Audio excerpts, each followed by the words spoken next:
অনেক সময় মনে হয় যে আমি সুইসাইড করতে, আমি আত্মহত্যার পথ বেছে নিতে চাই। আমি একজন ভুক্তভোগী, যেন যে ভুক্তভোগী বলতে আমি দেলোয়ার হোসেন, যে আমাদের আঞ্চলিক ভাষায় বলে যাকে দালাল, আর বইয়ের ভাষায় বলে আদম ব্যাপারী। ওই আদম ব্যাপারী দেলোয়ার হোসেনের কাছে আমি নিজে 12 লক্ষ টাকা দিয়েছি। বিভিন্ন রকম আপনার আত্মীয় স্বজনের কাছ থেকে ঋণ করে এই টাকাটা দিয়েছি। দেওয়ার পর আজ 2-3 বছর যাবৎ আমাকে হয়রানি করছে। ইভেন আমরা প্রায় 200-এর অধিক লোক ভুক্তভোগী দেলোয়ার হোসেনের কাছে জিম্মি, ইভেন তার ভাই কাউসার আহমদ এবং তারেক আহমদ এবং তার বাবা মা ভাই বোন সবাই এটার সাথে সম্পৃক্ত আছে।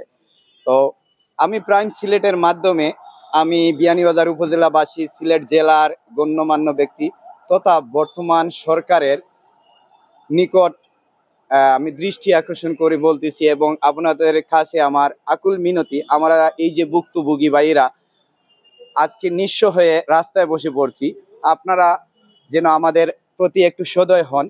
আর দেলোয়ার হোসেন আমাদের যে ভুক্তভোগী ভাইয়েরা আছেন 200-এর অধিক, তার মধ্যে যে বহু ভাইয়েরা আছে বিদেশ ফিরত, যারা মধ্যপ্রাচ্যে ছিল, তাদেরকে বিভিন্ন রকম লোভ লালসা দেখিয়ে দেশে এনে প্রতারণার মাধ্যমে তাদেরকে নেস্তানাবুদ করেছে। আজ তারা সবাই পথে বসার মতন। আপনি টাকা দিয়েছিলেন কেন? টাকা দিয়েছিলাম আমি ইটালি যাওয়ার জন্য, সুন্দর একটা স্বপ্নে দেখেছিলাম ফ্যামিলিকে নিয়ে বাঁচার জন্য। এই জন্যই আপনার টাকাটা দিয়েছি, কারণ আমরা বিশেষ করে সিলেটিরাই হলাম যে মানে বিশ্বাসের প্রতি একটু মর্যাদা দিই। তো এইরকম তাকেও আমরা বিশ্বাস করেছিলাম।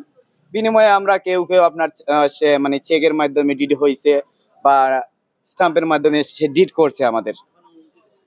তো এক ক্ষেত্রে এইরকম মানে 2-2.5 বছর যাবার পর তারকে আমরা যখন যে টাকার কথা বলেছি যে ভাই আমাদের যখন ভিসা হয় নাই আমাদের টাকাটা ফেরত দেন, কিন্তু এক পর্যায়ে সে এবং তার ভাই বোন মা বাবা সবাই আমাদেরকে হুমকি দেয় যে তোর টাকা দেব না, তুই পারলে নিয়ে যা এইরকম বলতেছে।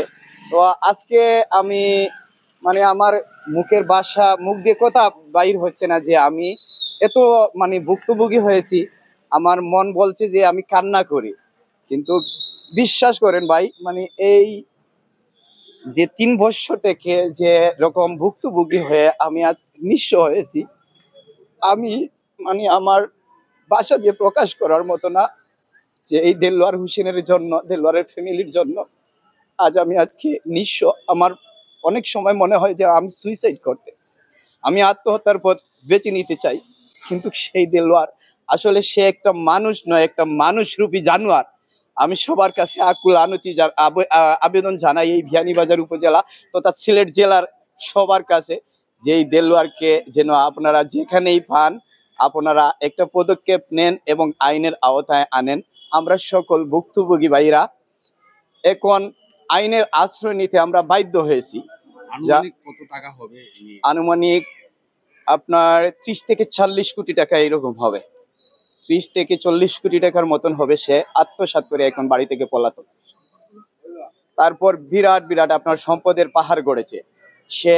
ডেইরি ফার্ম, আমাদের সাদা টাকাটা নিয়ে সে কালো টাকার পাহাড় গড়েছে। তো আমরা কোর্টের শরণাপন্ন হয়েছি, আমরা কোর্ট থেকেই এই মামলাটা করতে বাধ্য হয়েছি, কারণ আমাদের এখন আর বাঁচার কোনো উপায় নেই। আমরা আইনের আশ্রয় নিতে আমরা বাধ্য হয়েছি। আমার নাম জামিল আহমদ, আমার পিতা মাস্টার সাইফুল ইসলাম, আমার গ্রাম চারখাই আদিনাবাদ। ভুক্তভোগী দেলোয়ারের কাছে অনেকদিন থেকে টাকা পাই, তাই আমরা এখানে কোর্টে এসছি আইনের আশ্রয় নিতে। তাই 12-13 লক্ষ টাকা আমরা কাছে আত্মসাৎ করে পালাতক।